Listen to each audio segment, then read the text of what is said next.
Ey, sen imdavatsa, sen ağlığına bakmaya apamın namusqa garip oldun mu?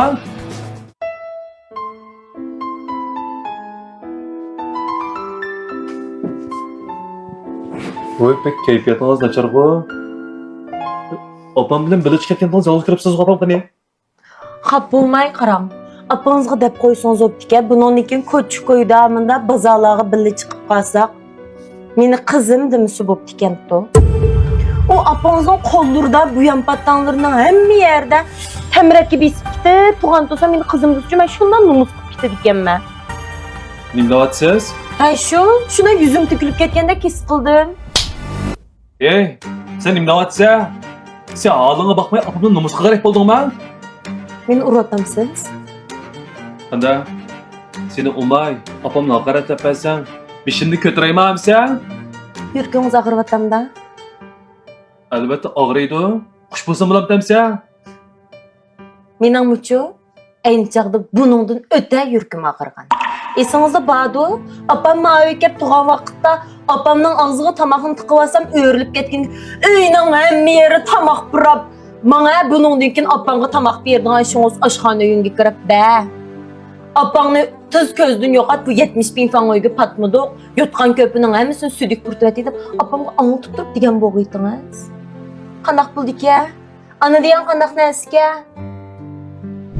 Apangızı dana, ma uyda kessin. Apangızın derdide, Faruk işimiz kichik katil qisilish bitavatimiz. Ma 70 bin fan uyga to'yatimiz patamdi. Dana, hozirlik kessin ma uydan. Ma apangız bilan to'yatimiz turplamagan ma uyda. Siz qilgan uchun men qilsam ko'tarolmaysiz. Men bu yog'onlatimda qanday qildi, qani deb hozir buni deb qo'ydim. Mundal deb qo'ydim. Siz uchun mening opamning yuzining yuziga degan ish ketmagan istayapman. Men-chi sizdan bekrak sizning opangizga ko'ngil bilmay. Tamratga bo'lib ketibdi opamning uya bu yeri deb, bugun bozorga bekorga chiqmadim, shu ishdan surishtirgili chiqdim. Qaynopangizning ahvolini anglab chiqdim. Qaynopangizning kaltamraksini yo'qotmoqchi bo'lsangiz, 189 99 25 04 20 degan nomerni unutlarga qo'shib maslahat so'rasangiz bo'ladi. Biz sizlarga eng yaxshi maslahat berishga tirishamiz. Yo'ldoshingiz mush nomerni unutlarga qo'shib, bizlar aloqa qilsin. Atan degancha qarang. Biz bir ömür baxsaqmı, bizni tuqqundanki ajrini to'lab bilolmaydigan shunchalik esil kishilarimiz.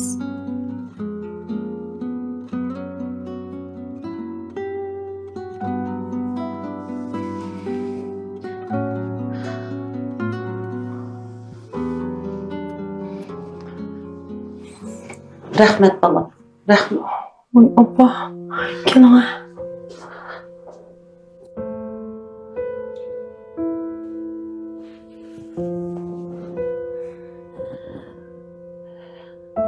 Men bu bedenimdeki bu kaltemrat kısını yoktay degen. Lekin kimden maslahat soruşumni bilemeyli kaldım. Rahmet kızım. Balam, men endi özümden uygu berip turayım ki, elim silahını bekli avar kılıp ettim. Bu uy aslında çoğun emesti. Men kelipla silahını teximi kıstap koydum. Apa, qo'pol deyib qo'ygan yerlarim bo'lsa, meni kechiring. Siz Irfanning opasi emas, mening opam. Men hargizmi qasdalik bilan undaq qilib sanmayman. Lekin Mavidan ketma degan gapni hargiz qilib sanmang opa. Bu uchun sizning uyingiz. Uy kichik bo'lsin, nima bo'pti? 70 bin fan kelgan uyga uchimiz ketisholmay qolamdik. Yiliga 3 odamga 30 odam bo'lsin ketib ketadi, men ko'ngil degan narsa kang bo'lsa opa. Apangızı dana, ma uyda kessin. Apangızın derdide, Faruk işimiz kichik katil qisilish bitavatimiz. Ma 70 bin fan uyga to'yatimiz patamdi. Dana, hozirlik kessin ma uydan. Men apangız bilan to'yatimiz turplamagan ma uyda. Bu şöyle shunday yaxshi turyapmiz. Biz o'zimiz de aldimiz sizni. Yaxshi bo'lib ketasiz. Bizning yenimiz tumaynaga bormoqchimiz. Qağladın qametlik mazmuttur ata. Bağladın chiroyliq mehribon apa. Sizlar bo'lg'ach dunyo so'ygi puraydi. Biz uchun barini bergan ey ota-onam.